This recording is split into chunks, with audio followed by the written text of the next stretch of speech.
AP మంత్రి రోజా పైన సెటైర్లు వేశారు తెలంగాణ కాంగ్రెస్ నేత బండ్ల గణేష్. ఆమె డైమండ్ రాణి అంటూ విరుచుకుపడ్డారు. ఈసారి ఎన్నికల్లో ఆమెకు సీట్ వస్తుందో రాదో తెలియదని అన్నారు. మంత్రి రోజా పనిచేస్తున్న పార్టీ నాయకుడు యాక్సిడెంటల్ సీఎం అని ప్రస్తావించారు. ఇక రేపో మాపో మాజీ సీఎం అవుతారని కూడా వ్యాఖ్యానించారు. ఇక రేవంత్ ఒక జాక్పాట్ సీఎం అంటూ రోజా వ్యాఖ్యానించిన నేపథ్యంలో ఆయన రియాక్ట్ అయ్యారు.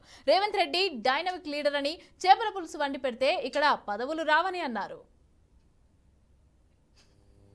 రోజా గారి గురించి, రోజా డైమండ్ రాణి, ఆమె గురించి ఏం మాట్లాడతాం? ఆమెకు సీట్ వస్తుందో రాదో డౌటు. రోజా రేవంత్ రెడ్డి యాక్సిడెంటల్ సీఎం కాదు. ఆమె ఎవరి దగ్గర పనిచేస్తుంది? ఆయన యాక్సిడెంట్ సీఎం. రేవంత్ రెడ్డి గారు ఫైటర్ రేవంత్ రెడ్డి గారు ఫైటర్, పోరాడిన యోధుడు. భారతదేశంలో ఇట్లాంటి యోధులు చాలా తక్కువ మంది ఉంటారు. ఈయన యోధుడు. ఈయన పోరాడి కష్టపడి తనేందో నిరూపించుకొని ముఖ్యమంత్రి పదవి తెచ్చుకున్నాడు. యాక్సిడెంటల్ సీఎం అయితే నాన్నగారు చనిపోతేనో, నాన్నగారు వారసత్వం వస్తేనో, ఇంకోటి వస్తేనో, నీలాగా పులుసు వండి పెడితేనే వస్తుంది. నువ్వు పులుసు వండి పెట్టావు కాబట్టి నువ్వు పులుసు పాపవు. నువ్వు వదిలేయి. నువ్వు రేపో మాపో మాజీ అవుతావు. ఆ మాజీ ఈ మాజీ కలిసి పెట్టి ఇక్కడ వచ్చి జబర్దస్త్ ప్రోగ్రామ్ చేసుకుంటూ పగల జబర్దస్త్ షూటింగు, నైట్ పూట ఏమో మాజీలు కలిసి తాజాగా కేజీలు తెచ్చుకొని పులుసు వండుకొని పెట్టుకోను. అంతేగాని మా ముఖ్యమంత్రి అనే స్థాయి నీది కాదమ్మా తల్లి.